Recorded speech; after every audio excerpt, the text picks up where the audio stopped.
네, 우리 귀한 찬양을 들으면서 저는 잠시 추억에 젖어 있었습니다.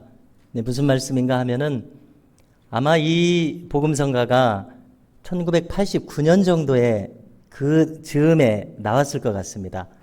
제가 21살 때에 그때는 이제 서울에 있지 않고 부안의 모교회가 좋다고 매주 모교회에 와서 봉사도 하고 찬양대도 서고, 자 이제 고속버스, 금남고속 고속버스를 타고 내려오는데 테이프가 늘어져라 이 찬송을 계속 듣는 거예요.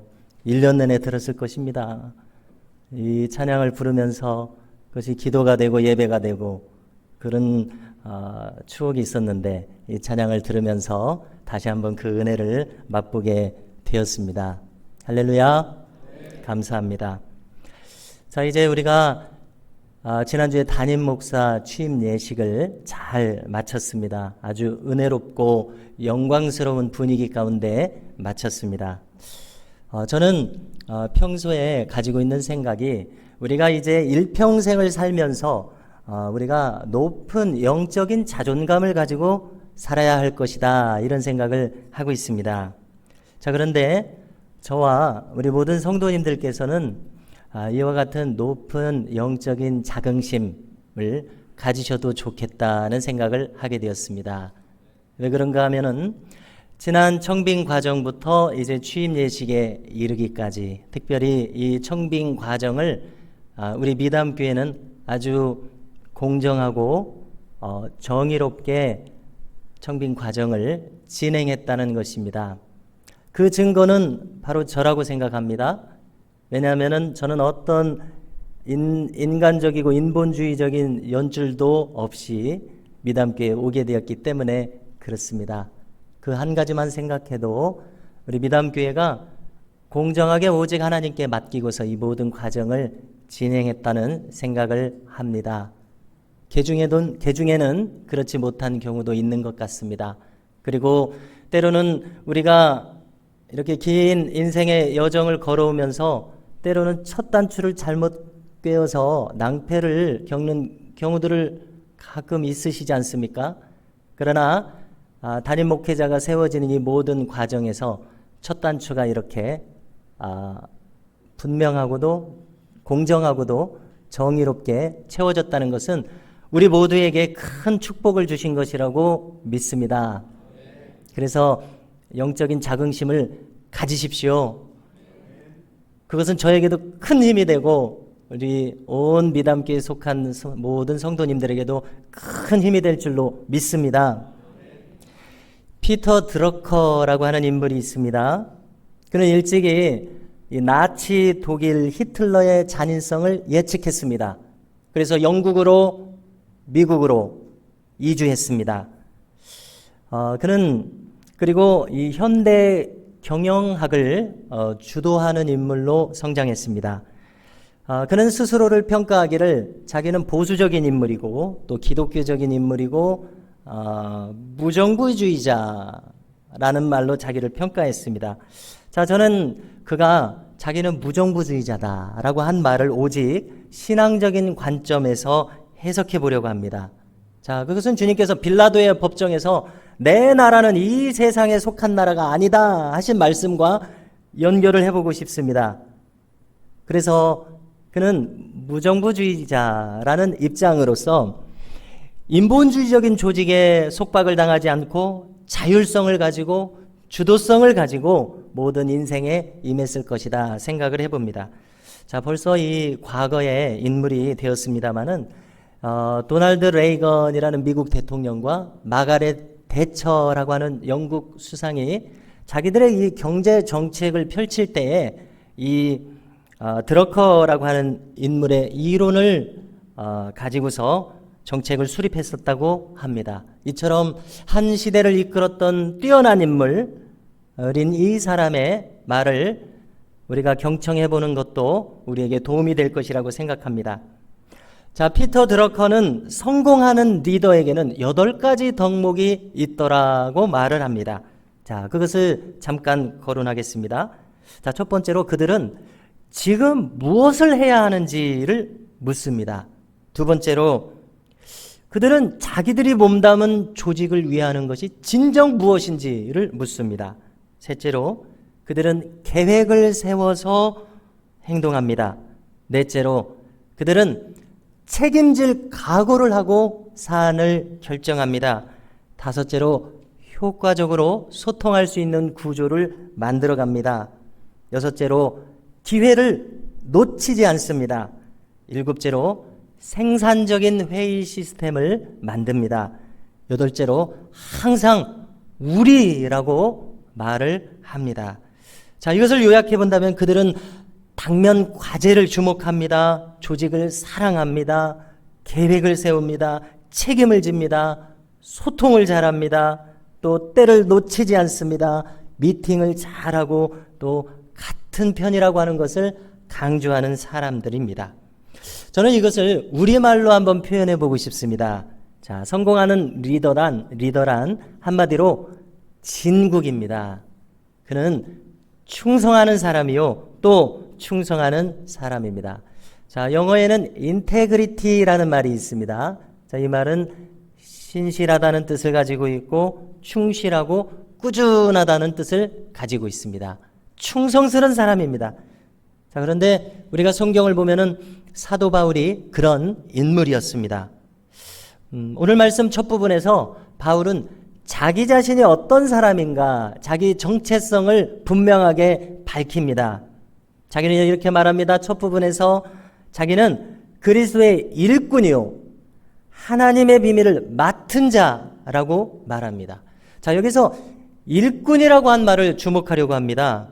자, 헬라어에서는 여러 가지 뜻을 가지고 있습니다만은 그 중에 노를 젓는 사람이라는 뜻을 가지고 있습니다. 자, 우리가 고대의 배를 한번 생각해 보십시오. 특별히 전선, 함선을 한번 생각해 보시면은요. 자, 이 함선은 빨리 갈수록 좋죠. 그래서 배 밑창에서 노를 젓는 수많은 노예들이 북소리에 맞춰서 노를 젓는 모습을 한번 생각해 보십시오. 자, 우리가 배너라는 영화를 기억하실 것입니다. 주인공은 유다 배너입니다. 여후다 벤 훌이라고 되어 있는데요. 우리가 성경에서 아론과 훌이라고 말하지 않습니까? 원래는 훌인데 영어로 넘어가니까 허가 돼가지고 유다 벤 허 이렇게 일컬어지는 주인공입니다. 찰턴 헤스턴이 분했던 영화였습니다. 자, 그는 유대 귀족이었는데 노예로 그만 전락을 합니다. 그래서 배 밑창에서 노를 젓는 신분으로 그는 낮아집니다. 자, 북치는 사람의 팔뚝이 이만해서 힘껏 박자에 맞춰서 북을 치는 장면이 아직도 떠오릅니다. 그러면은 노를 젓는 이 노꾼들은 그 박자에 맞춰서 마냥 배를 져야 합니다. 이렇게 배 밑창에서 노를 젓는 노꾼을 가리키는 말을 사도 바울은 자기에게다 썼습니다. 일꾼이라고 할 때 자기에다가 썼습니다. 자, 여기에는 각별한 의미를 우리가 살펴볼 수 있지 않겠습니까? 배 밑창에서 노를 젓는 사람을 한번 떠올려 보십시오. 자, 첫째, 그는 자기의 운명을 이 배에 맡겨야 합니다. 북소리의 박자에 맞춰서 배를 저을 뿐이지 그는 다른 생각을 할 겨를이 없습니다. 그런 생각을 할 필요도 없습니다. 오직 그는 노를 져야 할 운명입니다. 두 번째로, 그는 생사를 맡겨야 합니다. 언제 적선과 부딪혀서 배 밑에 물이 들어올지 모릅니다. 그대로 배와 함께 수장될지도 모릅니다. 그래도 그는 박자를 맞춰서 노를 져야 합니다. 오직 함선에 자기의 생명을 맡기고서 말입니다. 셋째로, 그는 어디로 가는지 물을 필요가 없습니다. 알 수도 없습니다. 모든 판단을 이 전함의 함장에 맡길 뿐입니다. 오직 그가 이끄는 대로 갈 뿐입니다. 성도 여러분, 참 신자에게는 이런 특징이 있습니다. 전적으로 하나님께 맡겨버립니다.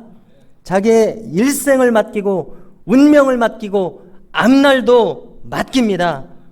어디로 가는지 물을 필요가 없습니다.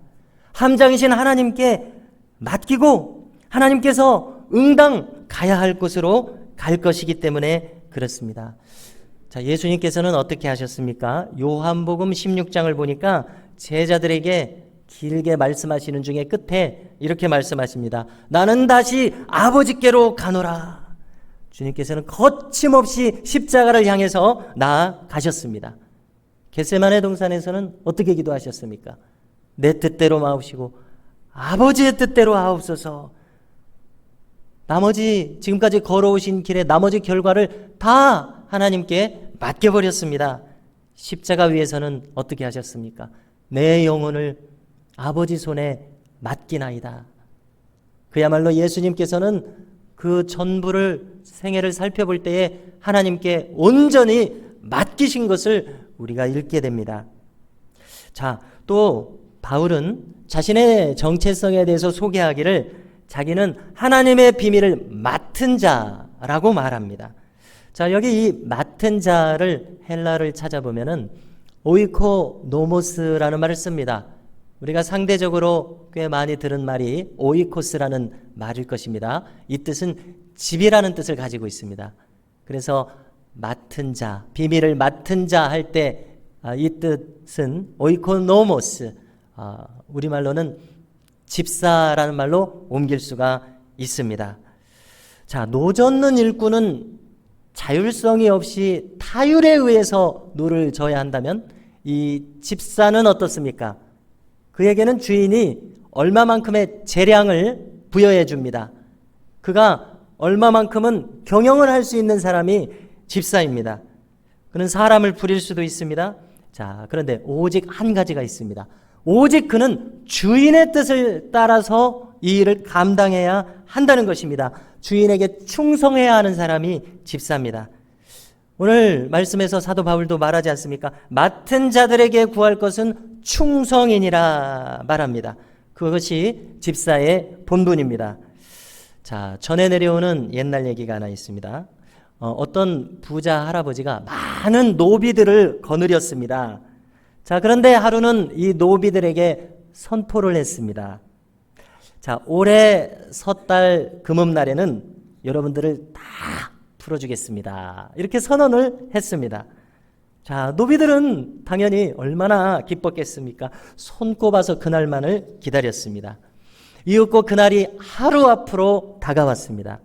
자, 주인이 문을 쾅 하고 열더니 볏짚을 한 단씩 던져주는 것입니다. 그리고는 밤새껏 새끼를 꼬라고 말합니다. 자, 그랬더니 한 무리의 노비들이 생각했습니다. 야, 해도 너무하는구나. 어떻게 하면 우리 갈 때까지 이렇게 부려먹겠다는 것이네. 참 고약한 주인이로고 이렇게 생각했습니다. 그리고는 이제 마지막이니까 성의 없이 새끼를 툭툭 꼬는 것입니다. 별로 정성을 들이지 않으니까 새끼가 두껍게 꼬아졌습니다. 얼른 꼬아버리고 저리 내던지고 잠이 들었습니다. 자, 그런가 하면은 또 다른 부류의 노비들은 다르게 생각을 했습니다. 야, 드디어 우리를 풀어주시는데 자, 마지막까지 잘 좀 해드리고 가야 되겠다. 이런 마음을 품었습니다. 그래서 밤새껏 저도 좀 꼬아본 적이 있는 것 같아요. 침을 뱉어가면서 가느다랗고 곱게 이 새끼줄을 꼽니다. 많은 시간이 흘러가도록 이 새끼줄을 잘 꼬아놨습니다. 이제 아침이 되니까 또 주인이 와서 문을 쾅 하고 열어 제낍니다. 그리고 노비들에게 말합니다. 자, 이쪽에 엽전이 쌓여져 있는데 여러분들이 밤새껏 꼬은 새끼줄에 이 엽전을 꿰어서 그리고 가져가시오. 이렇게 말한 것입니다. 아니, 이런 낭패가 어디 있습니까? 자, 성의 없이 끼었던 노비들은 그 엽전을 이 두꺼운 새끼줄에 꿰려니 잘 들어가지도 않고 얼마 못 가져가 버리고 말았습니다. 자, 그러나 곱게 가늘게 한 단의 볏짚을 꿰었던 노비들은 마음껏 꿰고 또 꿰고 마음껏 이 세경을 가지고 나갔다는 이야기입니다.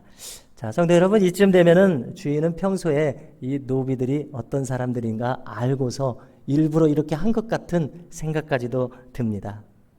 자, 바울은 말합니다. 집사란, 즉 맡기움을 받은 사람, 자율성이 주어진 일꾼의 할 바가 있는데 그것은 맡은 자들에게 구할 것은 충성이니라 말합니다. 자, 그래서 그는 이제 3절 이하에서는 자기는 이렇게 충성해 왔고 또 이렇게 충성할 것이다 라고 말하면서 우리에게 계속 말합니다. 첫 번째로 그는 판단받는 것이 내게는 매우 작은 일이라 이렇게 말합니다. 자, 판단받는 것이 작은 일이다. 자, 이건 무슨 뜻이겠습니까? 이것은 남의 평판을 별로 개의치 않겠다는 것입니다. 자, 생각을 한번 해보십시오. 참 대단한 말 아닙니까? 그리고 참 옳은 자세 아닙니까? 그는 줏대가 있습니다. 기준이 있습니다. 왜입니까? 자신이 마땅히 해야 할 바를 알기 때문입니다. 다른 사람이 어떻게 보는가? 이것은 중요하지 않고 오직 주인의 평가만이 중요한 것을 그는 분명히 알고 있습니다. 그렇지 않습니까? 성도 여러분, 지금 나를 평가하고 있는 저 사람들의 판단 기준을 우리가 어떻게 믿겠습니까?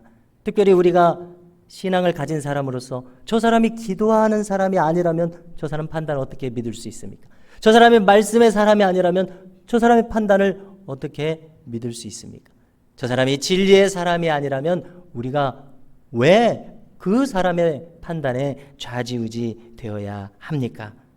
나를 판단하는 저 사람의 판단이 그 사람의 기준이 신뢰할 수 없는 것이라면 우리는 그 사람의 말을 들을 필요가 없습니다. 참 대단합니다.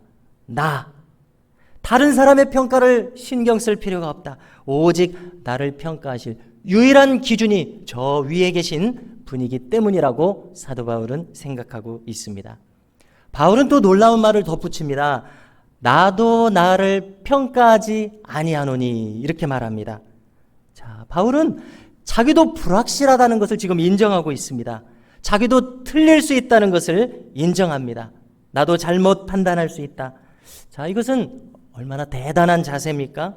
여기에는 자기 고집을 버린 것을 알 수 있습니다. 여기 바울의 생각이 참 유연하고 융통성이 있다는 것을 알 수 있습니다. 자, 요즘 사회에서 사용하는 말 중에 꼰대라는 말이 있습니다. 자, 별로 어감이 좋은 말은 아닌 것처럼 들립니다. 자, 무슨 뜻입니까?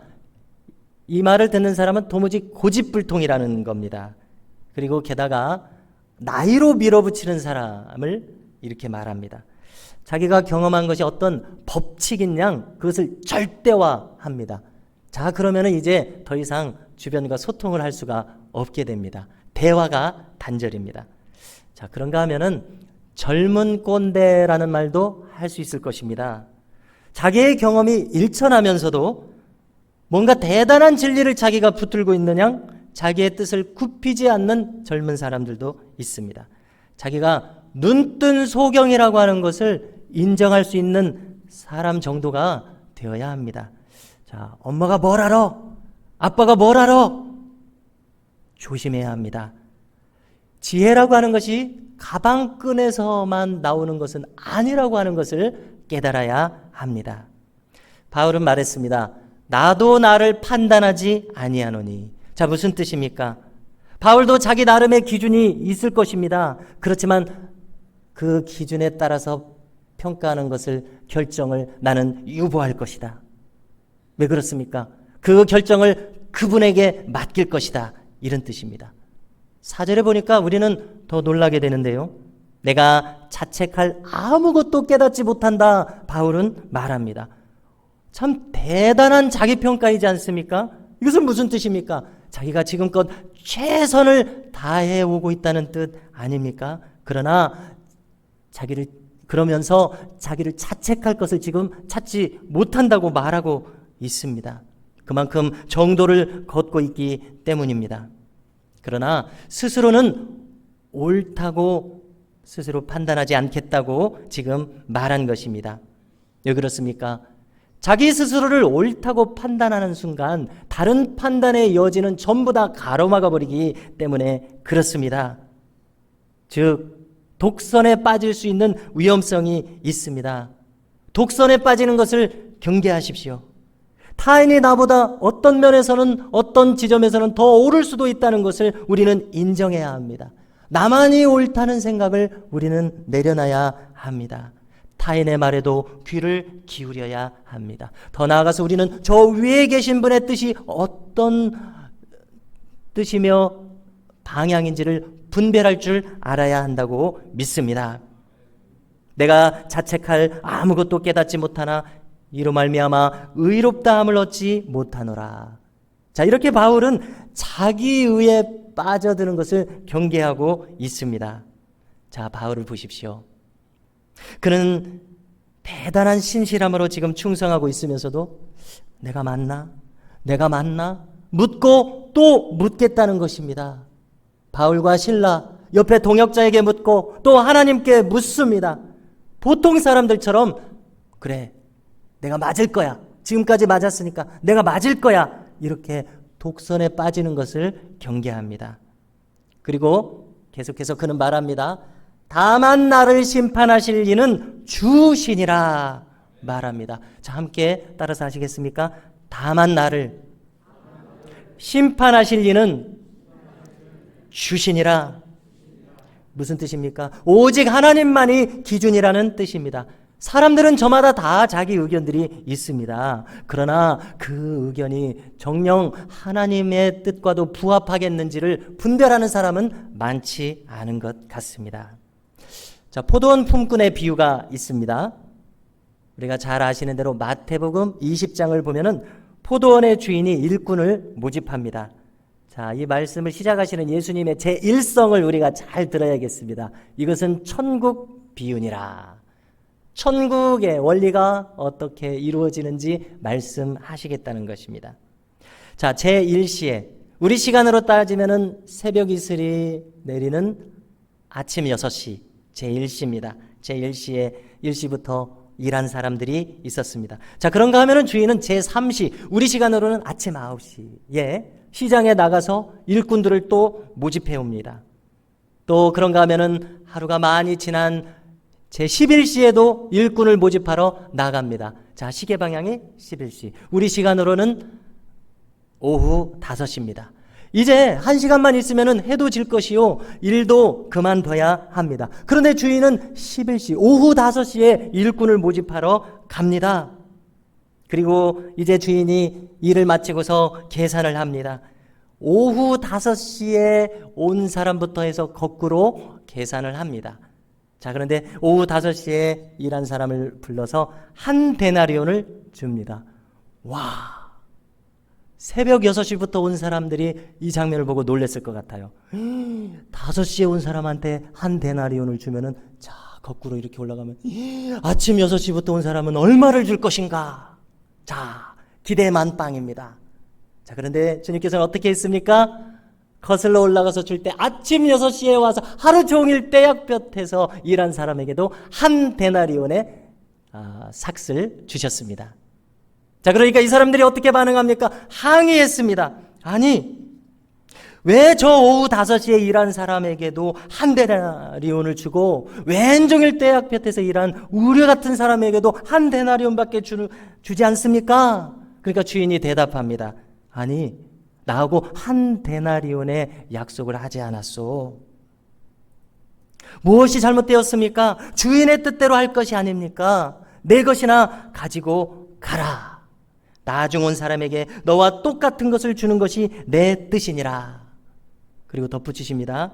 내가 선함으로 네가 악하게 보느냐.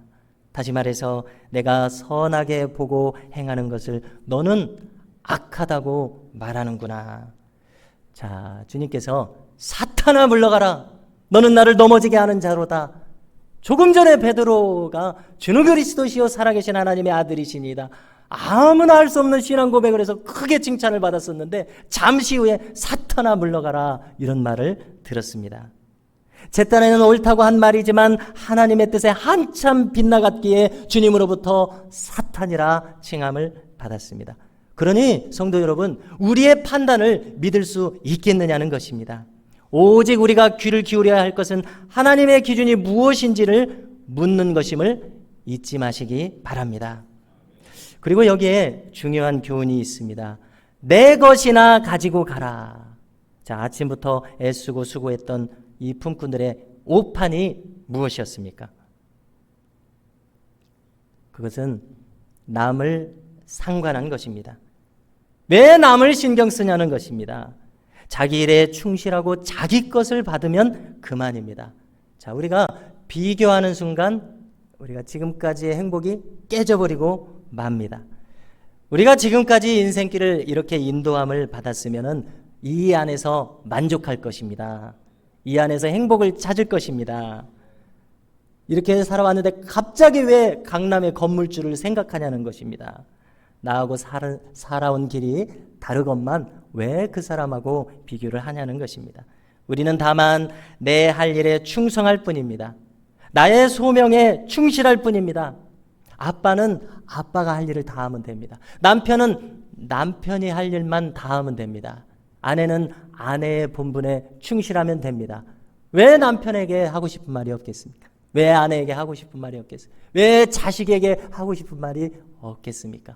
그러나 믿는 우리는 내가 나에게 부여된 소명을 먼저 충실히 감당하는 것이 우선이라고 믿습니다.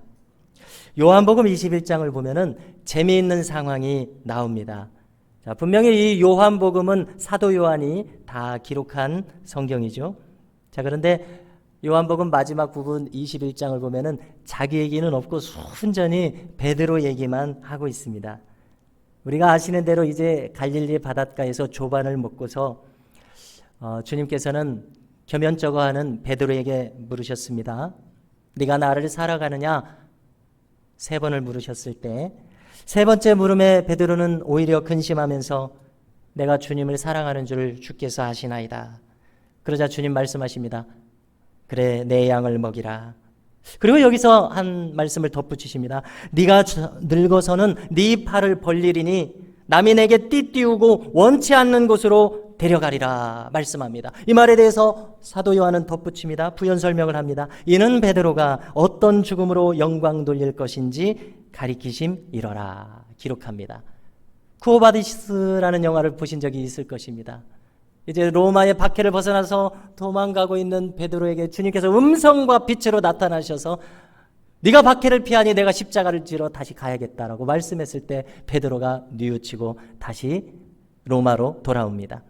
원형 경기장에서 그는 네로 황제 앞에서 말합니다. 그리스도인들을 대표해서 하나님 나라의 복음을 간단하게 말합니다. 그 자리에서 즉시 사로잡힙니다. 다음 장면을 보니까 그는 주님과 같이 똑바로 십자가에 못 박힐 수 없다고 하면서 거꾸로 십자가에 못 박혀서 죽는 장면이 나옵니다. 주 300년대 400년대 유세비우스라고 하는 인물이 쓴 교회사에 전승으로 내려오는 내용을 영화화한 것 같습니다.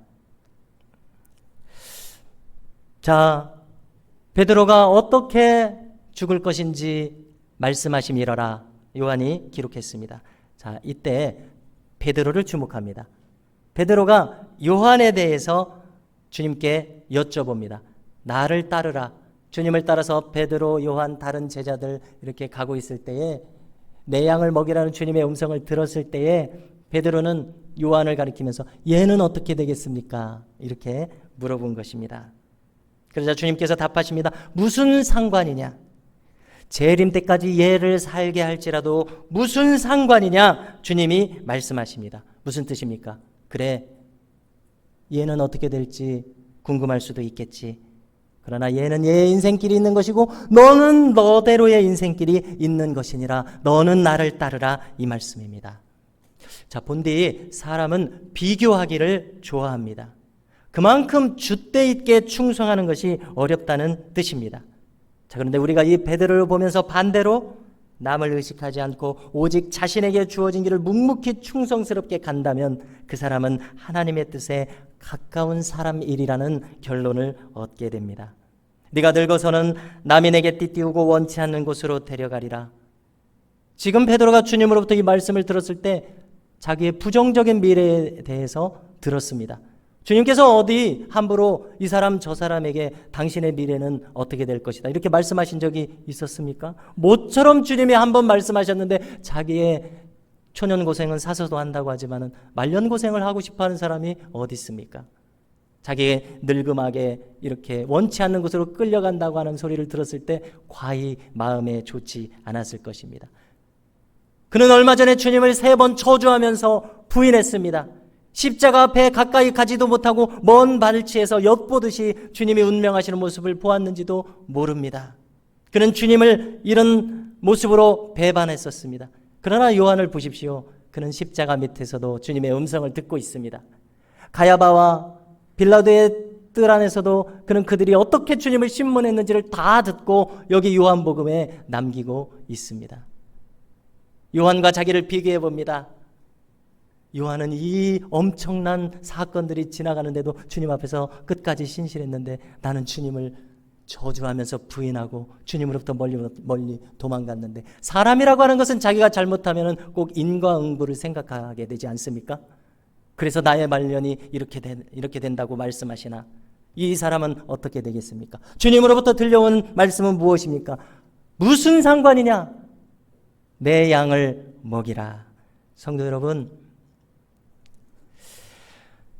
사도 요한도 사랑하셔서 사도 요한대로 사명을 맡겨주시지만 지금까지 겸연쩍어 하고 주님 앞에 낯이 없는 바울에게도 지나가는 과거는 묻지 않겠다. 내 양을 먹이라. 베드로를 그대로 받아들이시고 베드로의 남은 인생을 축복하시면서 소명의 길을 계속 오라는 주님의 축복의 말씀을 우리는 듣게 되는 것입니다. 충성스러운 사람의 인생길이 있습니다. 오늘 말씀 마지막 5절에서처럼 그는 때가 이르기 전에 아무것도 판단하지 않습니다. 그는 오직 주님의 날에 감추인 것들이 드러나는 것을 이제 확실히 알기 때문에 그렇습니다. 그날에는 우리의 마음의 생각이 다 드러날 것을 알기 때문에 그렇습니다. 바울은 말합니다. 그때에 각 사람에게 하나님으로부터 칭찬이 있으리라. 각 사람에게 칭찬이 있으리라. 이 말씀을 기억할 수 있기를 바랍니다.